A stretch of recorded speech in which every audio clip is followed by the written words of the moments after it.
صدیوں سے آپ کی ملکیت زمینیں اور جائیداد اس پر ڈاکہ ڈالنے کے لیے پلان اور منصوبے بن چکے۔ مشکات شریف کی حدیث۔ پھر فرماتا ہے جب میں تم سے دشمنی کرتا ہوں تو تم پر ظالم حکمرانوں کو مسلط کرتا ہوں۔ جب ناراض ہوتا ہوں، خود فرما رہا ہے دشمنی کر، اللہ فرماتا ہے میں تم سے دشمنی کرتا ہوں اور تم پہ ظالموں کو مسلط کرتا ہوں اور ان کے دل میں بھی تمہاری دشمنی ڈال دیتا ہوں، پھر وہ تم پہ ظلم کرتے ہیں۔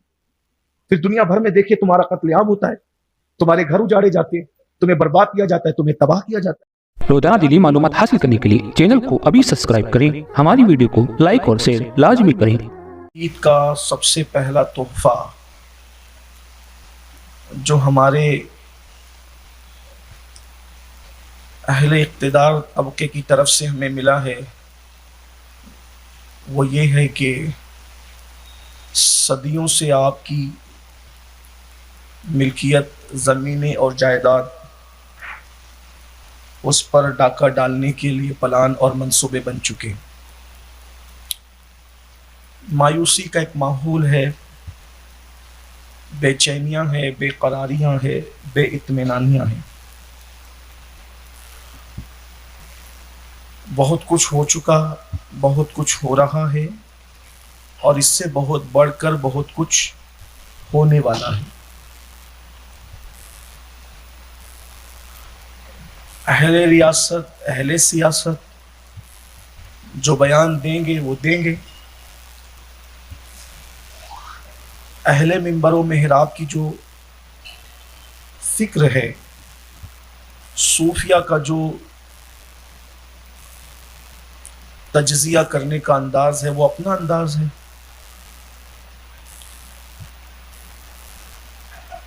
کچھ لوگ سے یہ سنا گیا کہ اتنا ظلم ہو رہا ہے پوری دنیا میں مسلم امہ پر، اللہ کی مدد کیوں نہیں آتی؟ لیکن اہل اللہ یہ کہتے ہیں کہ لوگوں پہ ظلم ہو رہا ہو تو اللہ کی مدد کیوں نہیں آتی؟ میں کہتا ہوں کہ جب لوگ یہ کہہ رہے ہیں کہ لوگوں پہ ظلم ہو رہا ہو تو اللہ کی مدد کیوں نہیں آتی، اللہ والے کیا کہتے ہیں کہ جب اللہ مدد روک لیتا ہے تبھی تو ظلم ہوتا ہے۔ اللہ کی مدد رک جاتی ہے تبھی ظلم ہوتا ہے۔ اگر اللہ مدد کرے تو پھر ظلم کون کر سکے؟ اللہ کی مدد کیوں رکتی ہے؟ اللہ کی مدد رکنے کی وجہ کیا ہے؟ دیکھیے ایک طبقہ تو وہ ہے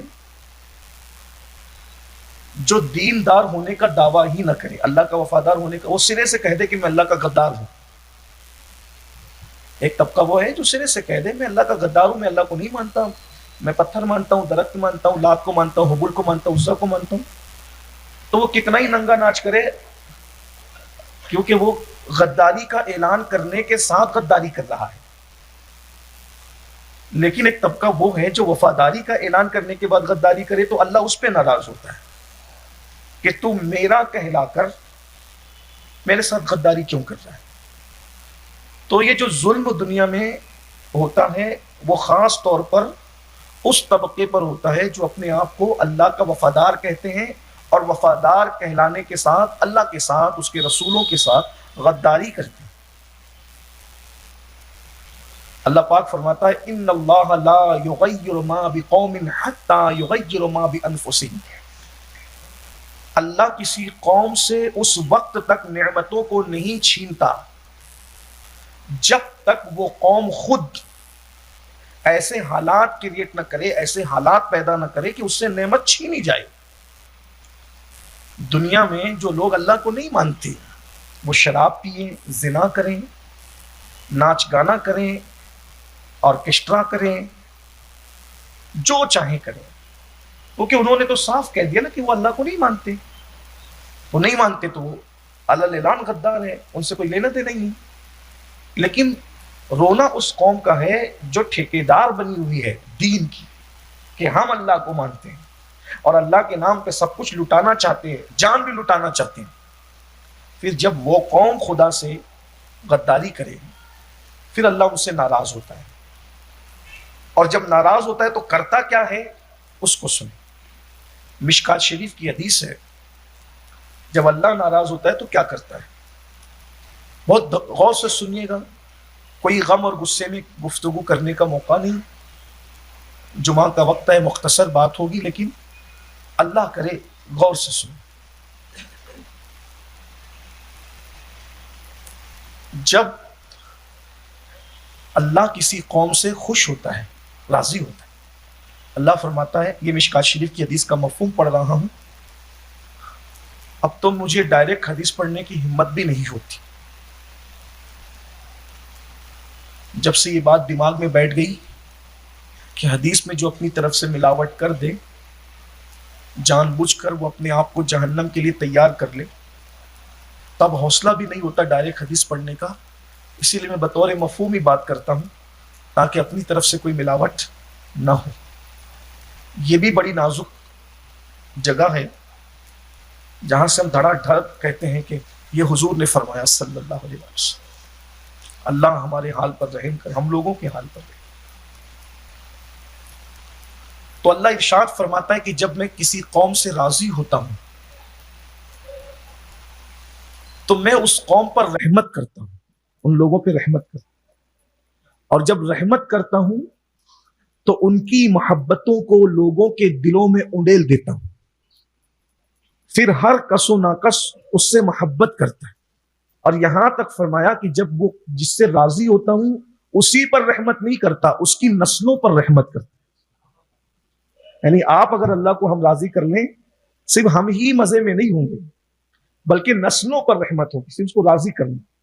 اور اس کی رضا کے لیے ایک ہی شرط، بہت لمبی چوڑی شرط نہیں، ایک ہی شرط ہے، اس سے اور اس کے محبوب سے وفا کرو، فرما برداری کرو، وفا کرو، بس ایک ہی بات، اس سے اور اس کے محبوب سے وفا کرو، یعنی فرما برداری کرو، بس اس کی مان لو، اس کی بارگاہ میں سرنڈر ہو جاؤ، اپنے آپ کو بچھا دو اس کی بارگاہ، میری کوئی مرضی نہیں، جو یار کی مرضی وہی میری مرضی۔ پھر دیکھو کیسے راضی ہوتا ہے اور کیسی رحمت کرتا ہے۔ جب راضی ہوا تو غلاموں کو بادشاہت دی، اور بادشاہت دی تو نسلن بعد نسلن بادشاہ۔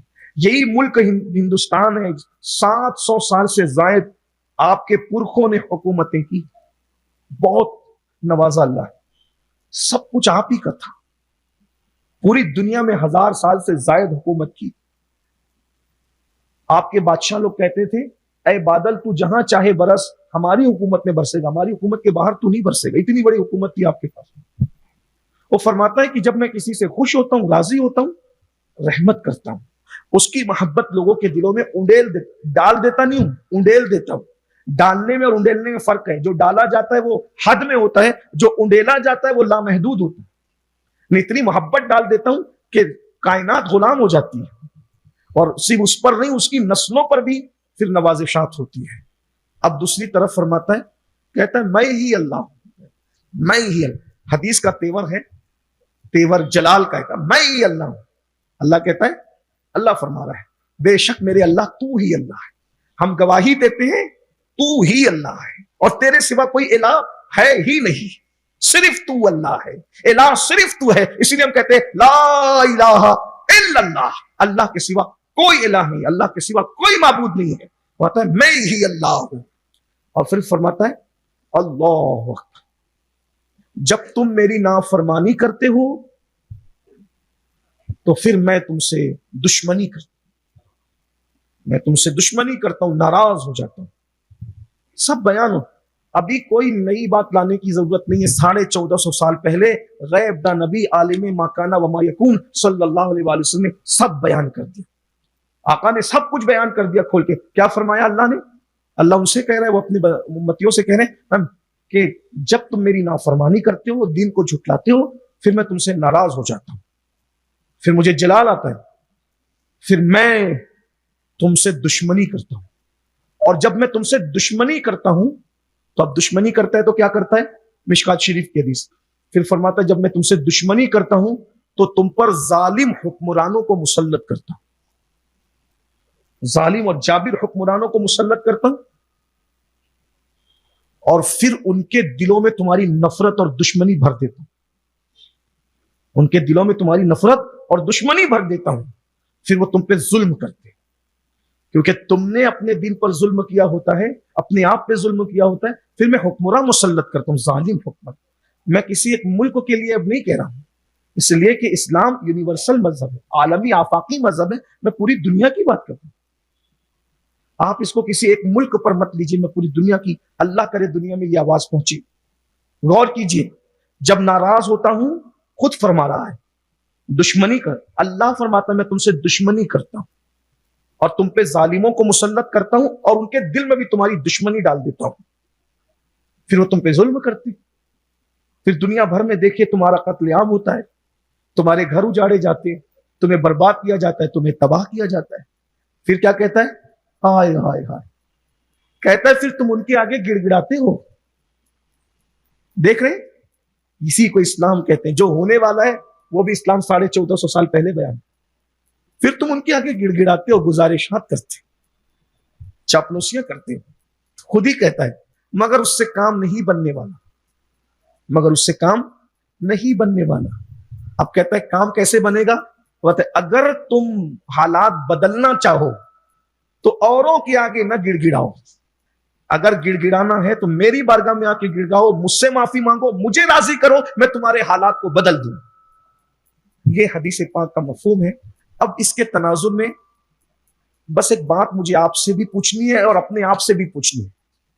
اللہ کے گھر میں بیٹھ کر قیامت کا تصور کر کے، خدا کو حساب دینے کا تصور کر کے، میدان محشر کا تصور کر کے، اپنے ضمیر کی عدالت میں کھڑے ہو کر، اپنے ضمیر قلبوں کو فیصل بنا کر، حکم بنا کر، جج بنا کر، سب لوگ اپنے آپ سے پوچھو میں اللہ کا کتنا وفادار ہوں، میں رسول اللہ کا کتنا وفادار ہوں، میرا دین سے تعلق کتنا ہے، پہلی صف سے لے کر آخری صف تک، پہلے انسان سے لے کر آخری انسان تک، مجھ سے لے کر آپ تک، سب پوچھو اپنے ضمیر سے میرا دین سے کتنا تعلق ہے، میں اللہ رسول کا کتنا وفادار ہوں۔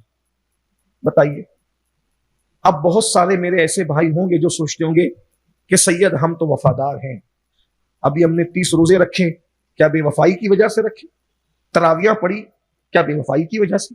3 ختم کیے، 4 ختم کیے، بہت، پھر گنائیں گے آپ، کیونکہ ہمیں تو اپنی نیکیاں ہی نظر آتی ہیں، اپنے گناہ کہاں نظر آتے؟ ہمارے گناہ ہمیں کہاں نظر آتے؟ ہم تو فرعونوں جیسے کام کر کے اپنے آپ کو ولی سے کم سمجھنے کو تیار ہی نہیں، ہم تو نمرود جیسے کام کر کے، یزید جیسے کام کر کے اپنے آپ کو ولی سے کم سمجھنے کے لیے کون تیار ہے بھائی؟ آپ مجھے بتائیں ہمارا دین سے تعلق کتنا ہے، کتنا تعلق ہے ہمارا دین سے؟ بتائیے، ذرا غور کیجئے، سوچئے۔ کیا صرف نماز پڑھ کے ہم دیندار ہو جائیں گے؟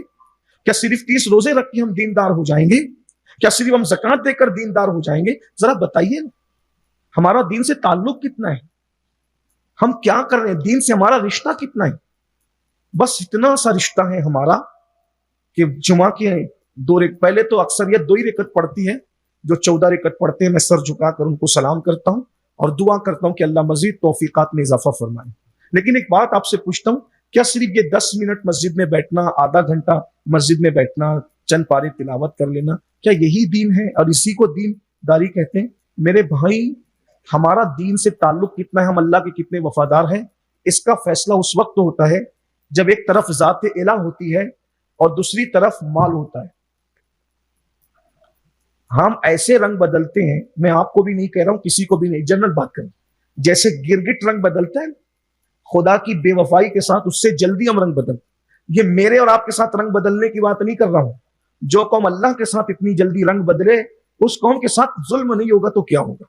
ایک طرف ذات الہ ہے اور دوسری طرف مال ہے، 200-250 روپے کا سودا کرنے کے لیے آدمی اللہ کی جھوٹی قسم کھاتا ہے۔ کیا تعلق ہے ہمارا دین سے، کتنا تعلق ہے؟ ایک آدمی اسی گنبد و مینار کے شہر میں کیا 3-3 4-4 آدمیوں کو زمین نہیں بیچ رہا ہے؟ کون سی وفاداری ہے یہ اللہ سے؟ کیا اسی میں پھر اللہ کے گھر میں منبر کے پاس کھڑے رہ کے کہہ رہا ہوں، میری نظر میں کوئی ٹارگٹ نہیں ہے، ہم صوفیہ کے غلام، ولیوں کے غلام ہیں، کسی کو بھی ٹارگٹ کر کے تقریر کرنے کو ہم حرام سمجھتے ہیں، ہمیں کیا حق ہے؟ عبداللہ، عبد الرحمان کو ہم ٹارگٹ کر کے، کسی غلام مصطفیٰ، عبد المصطفیٰ کو ٹارگٹ کر کے ہم تقریر کریں؟ ہمارا کام ہی نہیں، ہمارا کام تو نبیوں کی سنت ہے کہ جو گناہ ہو رہا ہے جنرل طور پہ اس کو بیان کر دو تاکہ لوگ اس سے بچیں۔ ٹارگٹ کر کے تقریر کرو گے تو تم خود ٹارگٹ ہو جاؤ گے خدا کی نگاہ میں۔ اس لیے کہ کسی کے پرسنل معاملات میں آپ کو اور مجھے عمل دخل دینے کی ضرورت نہیں. ہمیں بس اتنا کہا کہ گناہ دیکھو اس کے خلاف میں بیان کرو, اور بیان کرنے کے بعد بھی صرف بیان کرو, اس کی گردن پکڑ کر یہ مت کہو کہ تجھے عمل ہی کرنا ہوگا, کیونکہ یہ کام تو انبیاء کو بھی نہیں سونپا. انبیاء سے بھی کہا گیا پورا دین بیان کرو, اس کے بعد کیا کہو, وما علینا الا البلاغ, ہمارے ذمہ کتنا تھا بس پہنچا دیں, باقی عمل کرو نہ کرو تم جانو.